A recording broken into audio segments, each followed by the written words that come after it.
Sometimes racing and iRacing can feel like a young person's game, but 60 plus racing adventures is the iRacing League for competitors aged 60 years of age or older. They have lots of leagues across different cars, and this is GT4 in their Touring Car Challenge. Racing tonight live on RaceSpotTV from Autodromo Internacional Algarve, sometimes commonly known as Portimao. David Haynes here with Jeremy Scott and producer Ramiro Augustin Cisneros as we get ready for 30 minutes of racing, multiple models of cars out there, and we are so looking forward to this one, Jeremy. We really are, and it's an interesting championship so far this season. They've already run 3 rounds, but even more interesting, this has got to be one of my all-time favorite tracks. As Autodromo International Algarve, not only is it a racetrack, but it's a resort, it's a industrial park. There's so much more to this racetrack, and the elevation changes too make it such a unique place to race. So taking a look at that schedule now, they've already been to Portland, Sebring and Montreal. Here we are now on April the 10th, and there's still Road Atlanta, Spa, Suzuka, Laguna Seca, Interlagos, Nürburgring combined, Belle Isle and Mid-Ohio to go. For the GT4s here in 60 plus racing adventures, like I said, there's also Super Formula Lights, NASCAR trucks, GT3s, all of that in what has been an incredibly long running and increasingly popular series 60 plus racing adventures. I always like to say, someone turns 60 every day. And in these GT4 cars, it's Leif Hellberg that leads the championship after those 3 rounds. And of Steve Greenwood, Steve O'Malley, David Bradley, Richard Coulomb, Eugene Clark, Russ Addy, Franz Josef Sturm, Jerry Kerr, Kenneth Dummer, Mike Grandy, and Ed Benson in our top 12. Looks pretty tight up the top there, Jeremy. It really does, and here's the thing. Leif Hellberg, he won last time out, but you have to go all the way back to Ragnar Wisloff, who was another winner here. 6 points separates, you see, the top 2, and we've not had a repeat winner all season long. Is this the race where we have one? It's going to be interesting to find out. Wouldn't be surprised if we do, but at the same time, Leif Hellberg, he's been on the podium all 3 races, same with Steve Greenberg. So it's going to be interesting to see if either of those 2 can continue that podium streak, or if somebody else can topple them from that. So looking at those track conditions here in Portugal, 20 degrees Celsius in the air, 28 on the track, decent bit of wind blowing. If that's a tailwind, then your world record 100 meter sprint won't count. Overcast, as you can clearly see, and as you can tell from this qualifying, we're using the version more commonly associated with motorbike racing here with the Turn 1 chicane. Of course, as it's GT4 racing, we're using multiple models of GT4. I've absolutely seen the Mercedes out there, the Porsche Cayman out there, to the McLaren 570S. So that's something that can be unique to GT4 racing. Cars that are all differently built, differently shaped, differently manufactured by a whole different range of brands. The drivers have had their choice at what they think fits them best. Yeah, this 4.6 kilometer, 2.9 mile circuit really tests man and machine. As you mentioned, you've seen a lot of motorcycles here, MotoGP and World Superbike primarily. Of course, if you remember back in 2020 and 2021, this was twice a site of Formula One, where they had the Portugal Grand Prix. Also, WEC DTM and World Touring Car have also raced here. Here's Leif Hellberg, your points leader, as we are 8 minutes left to go in this qualifying session. Again, he's earned some bonus points here as we're on board. And that's primarily why he's in the lead. He's earned the most with 16 thus far. You gain bonus points by leading, having the most led laps, and oh, by the way, you also earn bonus points in the series by having the least amount of penalties per se. So he's going to wind up the McLaren, sometimes known as one of the GT4s with the best straight line performance. And Leif Hellberg's going to reach almighty speed out of that very fast final corner, down the straight, dropping down, and then needing to brake quite heavily for this chicane version of Turn 1. A lot tighter than the Formula 1 layout and some of the other ones that have been run. So it gives you a better overtaking opportunity into turn one, most likely, here in qualifying. It's not going to matter just yet. A few of them are only just beginning their first flying lap. I believe that's the case for Leif Hellberg. I believe JC Hay will be on a flying lap here. Sectors on the bottom of your screen and also in the YouTube chat, ATVO live timing to keep up with all the drivers and competitors. The Cayman, quite a nimble car, mid-engined, very well known for doing the medium speed corners, slow speed corners well. Not always the greatest on the long straights, but how the breeze handles, with how balance of performance is an ever-changing thing for these cars. Maybe it will be a little stronger in a straight line, and you see the trademark elevation of this place through some of these corners. Always rising, falling, dropping, twisting, and turning. Yeah, and that's what makes this track so unique. And what's going to be interesting too is how these cars take turn one. Ramigo Di Pasqua in his Aston Martin, one of the newer cars to GT4. I've got to say, I spent some time at Sebring a couple weeks ago for the Big 12 Hour and was able to see that in action. So far, that's one of my favorite GT4 cars out there because of how it looks, how it sounds. What you're hearing here does not give it justice. John Hain with the first time lap of this qualifying session, a 155.9.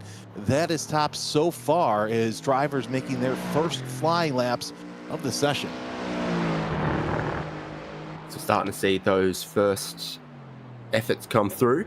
Ragnar Wisloff jumps to the top. John Payne and Leif Hellberg following him along. Georg Galebo still within just 1 second of the pole time for the moment. JC Hayes' time came in, and now Steve Greenwood goes to the top. What's already proving quite competitive. I think as they continue to go, they'll continue to build tyre temperature, particularly in these overcast conditions.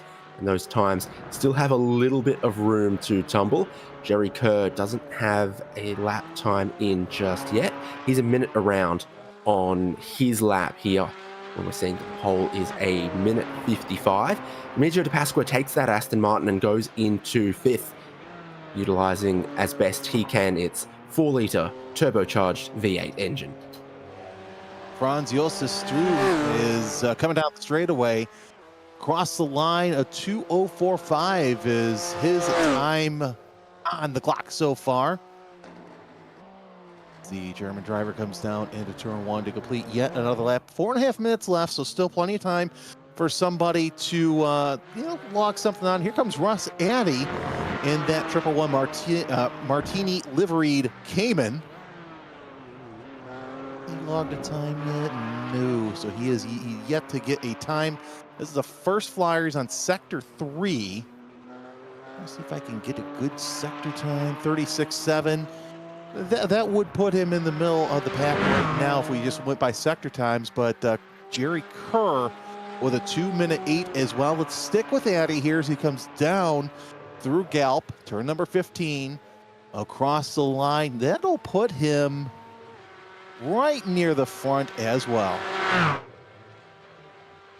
Addy slots in at 7th. Ragnar Wisloff goes to the top right now, just ahead of Steve Greenwood. Here's another one of the McLarens.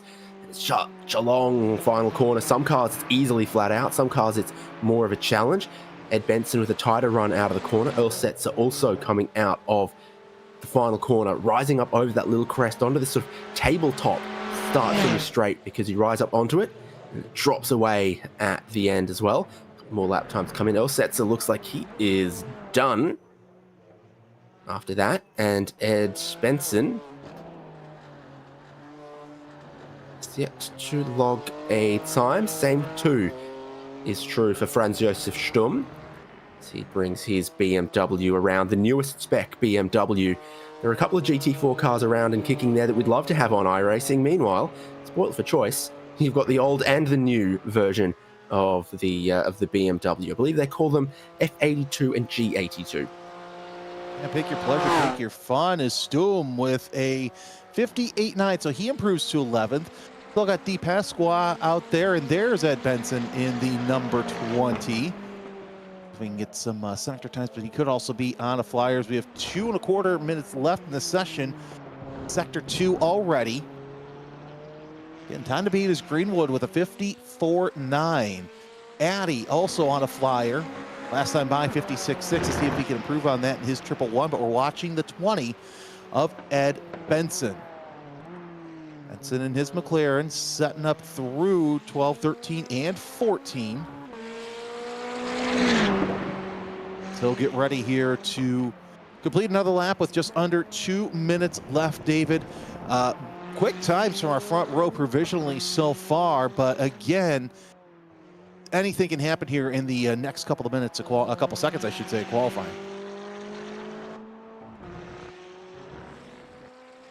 Yeah, absolutely. I'm trying to keep an eye on who's done how many laps here. I think that's what's going on as far as a certain number of flying laps. A couple of drivers have been out there sort of earlier in the session. A couple waited a tiny bit longer, like Ed Benson, perhaps like Randy Shoemaker and Franz Josef Sturm.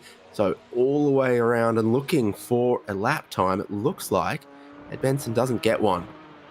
Perhaps track limits. It looks like the stopwatch had him at 2 minutes 0.5, but it hasn't counted, and you've got to assume in qualifying where track limits are stringently enforced that may have been what's happened for Ed Benson. We cut to Randy Shoemaker using a little bit of the track limits in some places as well. Richard Coulomb, another McLaren driver, is in 9th with a lap on the board, and these sectors are taking him quicker. So the pole time in Sector 1 is a 36.0 and a 43.3 in Sector 2. So he's kept it within 8/10 in the first sector, and if that holds true for all the remaining sectors, he's definitely going to improve on this time. It is 3.5 seconds away from pole. Mid-sector, again, pretty decent for Richard Coulomb, so he'll probably be progressing towards at least a slight improvement on his lap. Randy Shoemaker, bottom of the screen, has a 2 minute 0.5 to improve on, and he looks like he's finding his feet as well. These mid-engined GT4s can be incredibly difficult before they've got tyre temperature. Yeah, Coulomb tied for 4th already in the point standings, and that'll do it for this session. So an interesting qualifying session. Right now, Steve Greenwood, your fastest qualifier, as we see the grid come up. Front row of Greenwood and Wisloff. The Gear Galibo, who we didn't get a chance to see, but that Keenan's going to be pretty interesting to watch. Now alongside John Payne in the number 2. Leif Hellberg, your points leader, sits 5th alongside Ramigo de Pasqua in his Aston Martin. Here's a rhetorical question. What do you notice in the first 2 rows? We'll see if they race as well as they qualify, these Porsche Caymans. Russ Addy put his in 7th. Steve O'Malley and a swath of McLarens here in 8th with him. Richard Coulomb in 9th and David Bradley in 10th. Franz Josef Sturm put the new BMW to 11th. Earl Setzer qualified 12th. And then JC Hay in 13th. Randy Shoemaker in 14th. Jerry Kerr in 15th. And, we are away and rolling already here off a quick start. Steve Greenwood. Whoa, hang on. Steve Greenwood. And have been colliding on the outside of turn 1 there. Cold tyres on these cars from a standing start seems like perhaps a mistake. Not sure if it was a mistake or whatnot. Can't wait to see the replay, but yeah, lots of bumping and banging going into turn 1. Had another car that spun off there right through the apex, and that's given John Payne the opportunity to take the early lead. To Pasqua in 2nd, 3rd. Addy, so far, your points leader, sitting in 4th place as the field works their way through turn number 6. But a very interesting start so far as we see Wisloff and Setzer racing a tight for 11th, but Payne with a rocket start coming off the lead, especially taking advantage of the mayhem going on through turn 1 at the start. So the top 3 now, John Payne, Remigio de Pasqua and Russ Addy. The headlights of 4th place Leif Hellberg shining through the overcast and gloomy day. It's Pasqua making hay while the sun doesn't shine, is up a handful of spots there, and again, that's a front engine car, perhaps a little bit more stable. Here's Ragnar Wisloff and Steve Greenwood. Just one goes left, one goes right. They meet in the middle, and then John Payne is at the apex. when third place makes just a tiny bit of contact with him. Tight turn one on this config. John Payne's the one who comes through to lead as there's a damaged car or two there. Ragnar Wisloff has continued. It took him a little while to do so. Yeah, but I wonder if there's something wrong with one of the cars in the front row, because the way that the car turned in on the outside to shove both those Caymans off had all the feelings of some sort of technical difficulty going through turn one, because you just don't automatically just defend that hard. David Bradley brought his McLaren through the turn one chicane. Lost a few spots initially, being incredibly cautious, and then picked up a couple more. JC Hay and Ragnar Wisloff hit and drop back, and with some of the damage that they've got, Ed Benson moves ahead of El Setzer in this top three, top four. So Leif Hellberg perhaps closing in. This is the tight version of the Torre VIP corner. It's a big braking zone down there. Not the look and weird contacts between Greenwood and Wisloff. Yeah, something had to happen to Wisloff. And of course, this is a shame for Greenwood, coming in second at 0.6 behind Hellberg.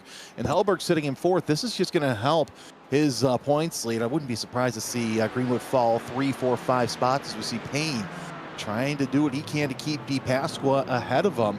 Still watching this battle for 11th, also really nice and tight between Galebo, Setzer, and Wisloff. As you see, we have 26 minutes left in this race, so a long time for something to happen. Don't be surprised to see Russ Addy also get into the mix. Here's a replay with JC Hay. What happens here with that number 89 Michelin, and just a little bit of contact there as well. So that's, I believe that's going to be second contact for Shoemake.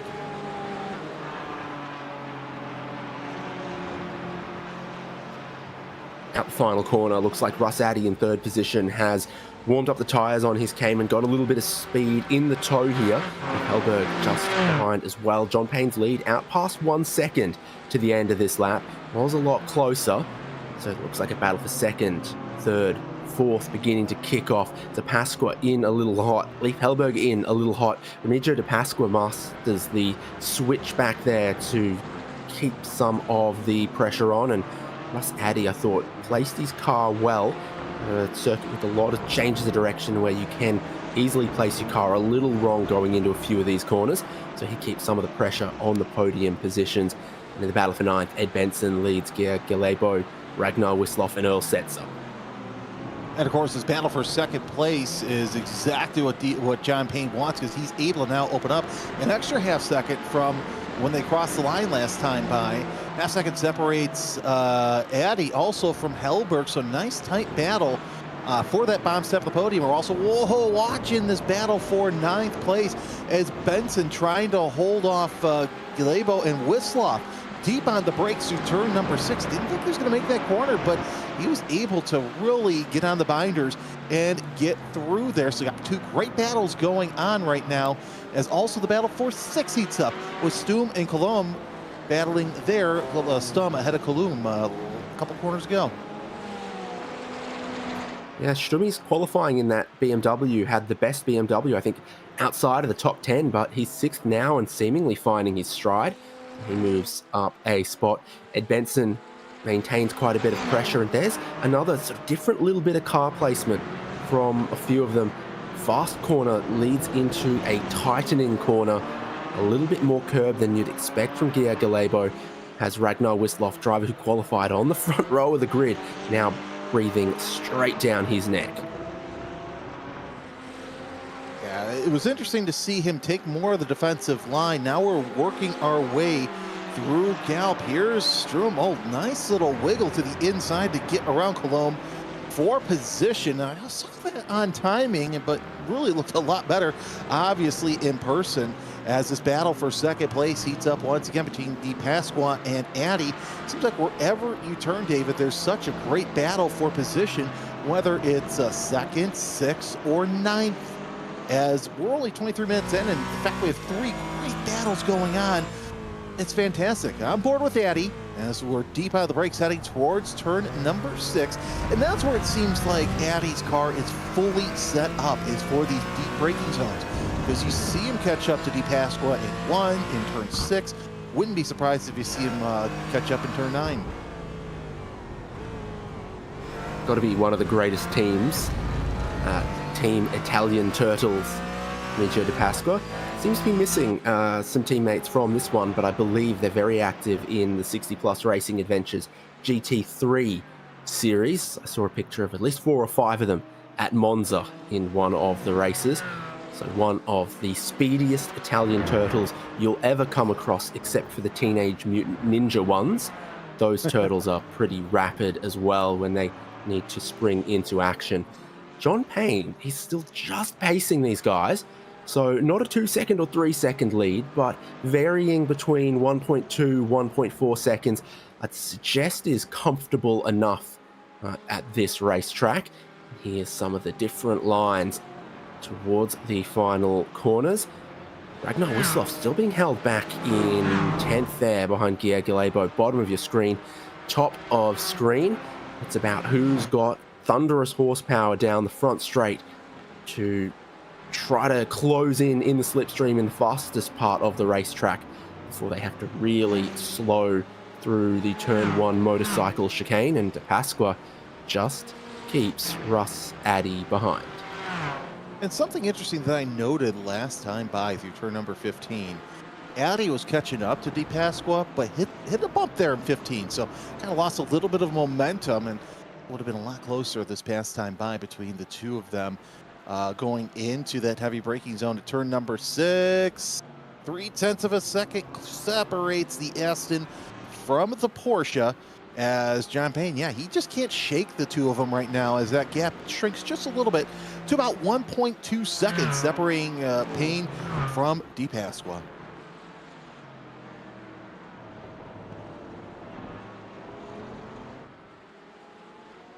Closes up again in these positions and these battles, and it's what GT4 racing is very often about. We've got a handful of different marks here in different shapes, and they are just so accessible and closely competitive. Category that's been around a couple of years now, but just continues to gain support of competitors and manufacturers. Ford coming out with a new GT4 just recently. You can even get yourself a Ginetta GT4. There's a few of those getting around in places, and there's many available models, and updates from Mercedes, updates from McLaren with their new Artura GT4 out there. BMW, of course, with a couple. So it's about to be 1/3 of this race done. Micio Di Pasqua has no worries with the final corner, where he can pick and choose his line and still keep it flat stick, flat chat, full throttle. Ross Addy does similar and doesn't seem to gain any noticeable advantage of slipstream, then seems to gain noticeable advantage braking into turn 1. Now he switches back through here, getting to the throttle earlier. What he needs to do is to be able to get to the inside of this next hairpin braking zone here, which he doesn't seem to be able to do. But I get the feeling he's a tiny bit closer. Ragnar Wisloff pits. I thought he might be having a bit of damage as he sat in 10th place behind David Bradley and Gia Galebo, not making any progress over the last lap or two. Leif Hellberg almost making a little bit of progress there. Now it's heating up. 2nd, 3rd, 4th. Yeah, Di Pasqua opening up that door in turn number 6, trying to let Addy get a look. Because as you saw through the, through Lagos, that's where Addy and Hellberg were both able to catch up. Now Hellberg's fallen back just a little bit. Addy about as close as he's been most of the race, but Payne opening up a little bit bigger gap because of this, as Di Pasqua able to get on that gas. And yeah, now Addy's getting to the point in the race where he just wants to try and get past, so he's going to try every line he can into these heavy braking zones. We watch this battle for 8th place between Bradley and Galebo, as Galebo holding off the Porsche of Bradley. These are two great battles, and we see them go back and forth, but really, I'm really intrigued by this battle for 2nd place, as it looks like Addy trying to look to the inside, to Pasqua taking a higher line. Top screen has the action right now. Pasqua a tiny bit wide of perhaps his normal line there. This is as close as we've seen Russ Addy for a minute, and as far as they've seen John Payne away. He's now 2.4 seconds ahead as they cross over the line. Russ Addy's looking, he's thinking, he knows that he's braked a little bit better, and DePasqua has a bit of a wiggle of the rear as they come over the crest. Leif Hellberg's sort of watching on, thinking, is something going to happen, about to happen here that I could pounce upon? But it's still Remigio DePasqua just keeping the Aston Martin ahead of the Porsche of Russ Addy. Well, if you're Hellberg, you're just sitting back there. You know you have a bigger points lead than you had last round, as we're going side by side for second place between DePasqua and Addy. Addy has the advantage going into Tor Vip through turn number 6. They're still side by side as DePasqua has the edge for now. He's also got the line going into turn 7 as he opens up a little bit bigger gap, but now Addy will get the line going into 8 and into 9. And I think he's gonna get that position for now, but no, DePasqua making it not so easy as Addy muscles his way around for now, as DePasqua will also have the line. David, this is great stuff between the two drivers as we've seen this battle brewing for the past 10 minutes. Addy had the inside to a double tightening right-hander, and you thought he'd, by all rights, have that second place, but Remigio DePasqua incredibly persistent here. And now he's half a car width, a whole car width to the inside, trying to block that out there and placing himself to not let Russ Addy get all the way clear down the inside, getting good traction out of some of these corners, it must be said, for the Aston Martin, even if Russ Addy's getting a little deeper into the braking zone in some places. So DePasqua's able to fend him off. They all lose a tiny bit of time to that. Now 4.3 seconds behind John Payne leading this one. Addy finds himself abusing a tiny bit of track limits. And again, Leif Hellberg is waiting for something to play out here before he makes it a three-way tussle, and it just hasn't quite sorted itself in the favor of the way Russ Addy would like. Is that Hellberg a little wide, DePasqua a little wide through one, but in a way that makes it so difficult for Russ Addy to pounce and counter-attack. He doesn't quite want to throw his nose and dive down the inside of this right-hander here. But look at how much tighter he is off the exit for the change of direction in the left, coming over the crest. Car gets light there, and Russ Addy is still knocking. Yeah, Hellberg, the interested bystander here as they go through turn number 6. One thing that I found that was interesting is the switchover from 2 to 3. How Addy put a nose in there and had to back off because he wanted to give DePasqua the line through turn number 3, but still able to keep that gap going as we're still keeping an eye on our battle for second place. Let's just see who's going to stand where provisionally on the podium. DePasqua with a little bit bigger exit off that corner, as now they're kind of slowing back just a little bit. They're single file as they work their way through the left-hander, then the right-hander of 7 and 8. Heavy braking zone to turn 9, known as Samsung, as they're heading down the hill. I think Addy kind of knows where he can get around DePasqua. It's just a matter of, do you want to do it now, or do you want to do it a little bit later when there's not much time for DePasqua to counter back? Past the halfway point, and a tiny bit of sun now poking out over circuit of the Algarve. El Setzer is on the pit lane. Of course, Ragnar Wisloff's already been through the pit lane. JC Hayes in the pit lane. After what was incredibly chaotic lap 1, many of them have settled into their rhythm, and we're seeing that passes are not necessarily coming easy around here for the GT4 cars. Or at least that's certainly the perspective that Russ Addy will be feeling. Probably the biggest weak point to Remigio DePasqua has been he's run wide in that turn 1 a couple of times, but then it's so tight through the switchback and therefore slow into turn 3, turn 4, depending on how you're numbering them on this motorcycle layout. It just doesn't get through. Yeah, the 3-4 complex right there. That is the thorn in DePasqua's side, but it's giving Addy a chance, a breath at life to get onto that second position. And on board here with Addy, he looks like he's able to get in those deep braking zones just a little bit better. So one has to wonder, it is a short race, but how torture these tires getting with DePasqua having to really defend off of Addy and Helberg, as a nice exit out of Addy as we're seeing this battle keep up once again. They go through the left-hander, turn number 10. DePasqua just a little bit faster on entry, but Addy doing all he can to go to the inside. Trying to take a switch back there, trying to keep the pressure on, but this circuitous nature of that sector of the racetrack, the sort of the middle sector of the track, makes it very difficult.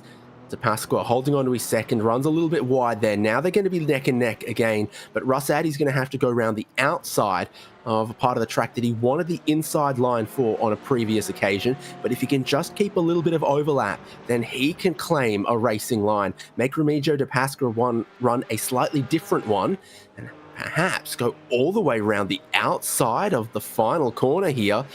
The Aston Martin, though, in a drag race, seems to just slightly have the legs. Russ Addy's not going to give up on it. He's nose in front for the moment, but DePasqua is closing it and has the inside to turn one. Russ Addy's going to have to brake so deep to get around the outside here, but that's what he will do. Finally, Russ Addy gets second place, and it was with a move that we've never seen him try before, around the outside of turn one. Well, of course, he took away the line that DePasqua is so good at, and that is a wide exit off of 15, a wide entry into 1, and that is how Addy was able to make that pass happen. But DePasqua's all over the back of him still. But however, we're still seeing how good Addy is on the brakes through some of the heavy braking zones, as now he opens up a 0.7 of a second gap. So DePasqua's next worry is your points leader, Helberg, who wants to get on the podium. He wants to continue that podium streak to 4 for the season. Yeah, you wonder if this is now Helberg's, if that's the sort of the signal he was looking for to buy into this. Russ Addy clearly has got a little bit more pace that we just didn't see in the first sort of 15, 16 minutes of the race, that he's going to need to do to stay ahead of Remigio DePasqua, but maybe Leif Helberg shows us a little bit of pace that he hasn't before. Steve O'Malley's more than 10 seconds behind this group of cars, but ably keeping Franz Josef Sturm behind in 6th. Guy Galebo is one of the drivers that's sort of tossed and turned through the order. Finds himself in 7th at the moment, having previously battled with Ragnar Wisloff and some of the others. Richard Coulomb 8th. Oh, Franz Josef Sturm, just as I say that, Steve O'Malley is dropping backwards. There he is. That McLaren. It might be broken. Yeah, that's off. I wonder if it's spun off and broke, or if it just broke and O'Malley decided to just pull it off into a safe location, because now he has showing zeros for the gap. So yeah, it's got to be done for the race. By the way, the other driver out is Earl Setzer. As we take a look at a replay, as O'Malley just comes around the corner. Let's see here. Gets back on the gas and just turns off. Well, that's interesting, and pulls off into one of the shortcuts. Yeah, you got to imagine he's had a drama, like a problem with his steering wheel or his pedals or something else like that, as he's just pulled it aside and continues to drop down the auto. Now he's trying to get going again. Is his steering wheel locked left or something? It's like he can't get the steering wheel straight, and he is looking like a fish with one fin, doing circles. Yeah, he's got to have some sort of mechanical failure with the steering wheel, so we'll see if he can get back on the circuit. Currently, he's 14th, last car on the lead lap. That will not last too much longer, but meanwhile, looks like DePasqua's opened up a decent gap between he and Helberg, as he has a sight set on second place once again, but Russ Addy with an 0.8 of a second gap between he and third place DePasqua. As Addy, we're seeing the speed that he has since he was able to get around that Aston Martin, as he's just opening up that gap. Battle for 8th as well on the bottom portion of your screen. David Bradley holding off Ed Benson. Benson making moves so far this race, and now with 8 3/4 minutes left, we're starting to see the gaps really play as O'Malley's made his way into the pits. Yes, he has. It looked like he sort of parked it, maybe tried to reset something, but it didn't sort the problems out for him, unfortunately. Jerry Kerr is also going to pit. Addy's actually shaved a little bit out of the race leader's gap. Has he had his race perhaps compromised by how much time he spent behind Remigio de Pasqua? Wisloff moves back ahead of Eugene Clark. Ragnar Wisloff's the highest running driver to have made a pit stop in this race. So he's trying to get back to where his qualifying pace suggests he maybe should have been. But a bizarre race start, if we're honest, to this one. So that's a look at Addy, putting a bit of space between himself and Remigio de Pasqua, who's putting a bit of space between himself and Leif Hellberg. There's Jerry Kerr on the lane, joining some of his fellow Porsches there. Everything on pit lane here. You got bullhorns, flashing yellow lights, and firefighting equipment. Really all excites the 6-year-old in me. It excites the 5-year-old me too, so I understand where you're coming from. Franz Josef Sturm sitting in 5th place. Geir Galebo not too far away. 0.8 of a second separate the BMW from the Porsche. Galebo just making his way up near the field as trying to see, I believe this is his first race so far this year, Galebo's is. Sturm sitting in 8th place. He's got the top 5 and 2 top 10s on the year.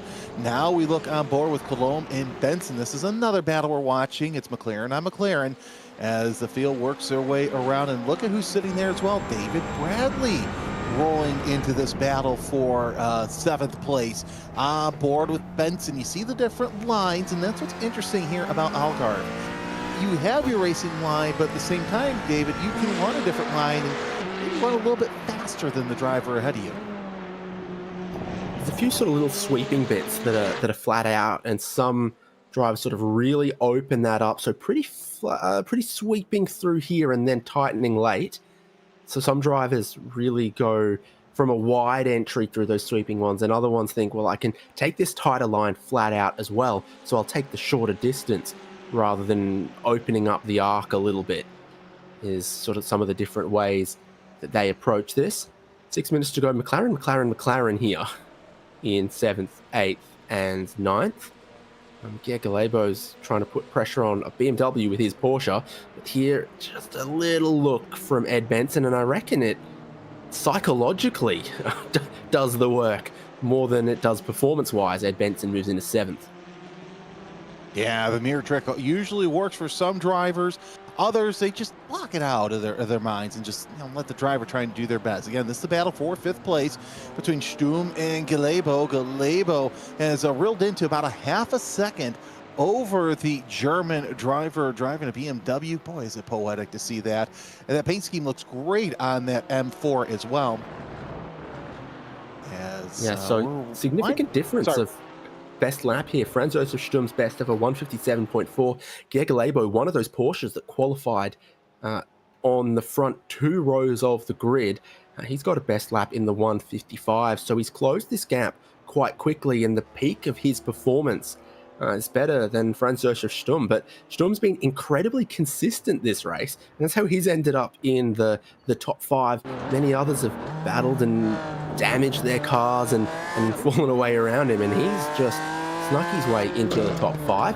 He's got 4.5 minutes to try to stay in the top 5. A theoretical best lap, Galebo might have 2 seconds per lap on Franz Josef Sturm, but we've seen in the Russ Addy Remigio de Pasqua fight that if that 2 seconds is evenly spread around the racetrack, it's 2/10 in this corner, 2/10 in that corner, 2/10 down this straight, it's actually going to be very difficult to pass a consistent and tidy driver. It really is, and you have to be consistent around here as we see if Galebo, who took a little bit more of the outside than we've seen most of the race, can catch up to Sturm through the 1-2-3 complex. Oh, look at that, a little bit of wheel hop around turn number 2. Saw more air than you see at the X Games going through that, because you don't want to hit those sausage curbs on the inside, and that's the result through there.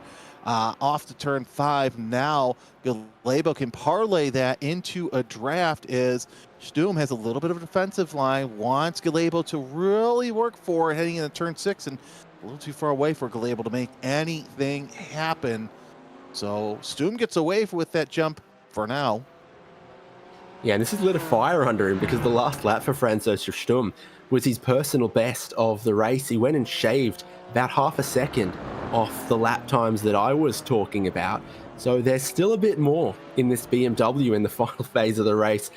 Francois Sturm is going to give it all, demonstrated clearly by the line he took through the first sector of sort of turns 1, 2, and 3 there as well. So suddenly, he's got a top 5, not firmly, but loosely in his grasp. And he's decided he doesn't want to let it go. He's going to find a little bit more performance, and it, by all accounts, seems to be working there. One to keep an eye on in the final couple of laps as well. Richard Coulomb, we saw how easily Ed Benson was able to get by, and Benson's cleared up the road a couple of seconds, not proving as easy for David Bradley, but he will have seen what tricks worked, so maybe he'll pull the same rabbit out of a different hat, or is it a different rabbit out of the same hat? Well, there's something about a British racing green paint-schemed United Kingdom-based car that really gets everything going. We see John Payne, our leader. He's won once already at Sebring a couple of weeks ago. So he's looking for win number 2 on the season. The Texas-based Yingling driver looking like he is on his way, but of course nothing is official until the checkered flag falls. Though he does have his biggest gap of the race so far. It's 6.3 seconds coming off of turn number 7. Payne just putting his head down after that raucous start and not looking back at the lead. He had early battles with Addy and Di Pasqua, but was able to shake those off when those two decided they were going to try and work their way into a battle of their own. But I've got to say this, David, you got to hand it to Payne. He's been able to methodically just grow this lead lap after lap, corner after corner.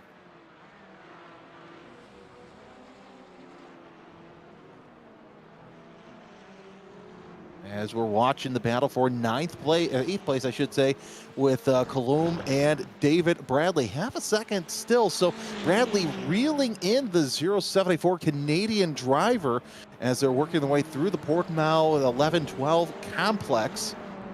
There's 11B now. We're going to set up for turn number 12. A couple of opportunities to pass here as we're just under a minute left. And I do believe Payne, we are on the final lap. So 1 lap to go for John Payne. 7.4 seconds separates the lead from second place.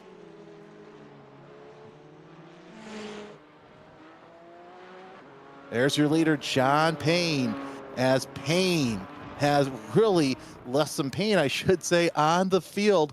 Coming around as 6.3 seconds separates, still kind of keeping one eye on the lead, one eye on the battle for 8th place as Coulomb and Bradley still battling there for that 8th place. They're going to go down to the wire for this as they work their way down onto the front straightaway from turn number 15. And Coulomb going to get 1 to go. The front straightaway.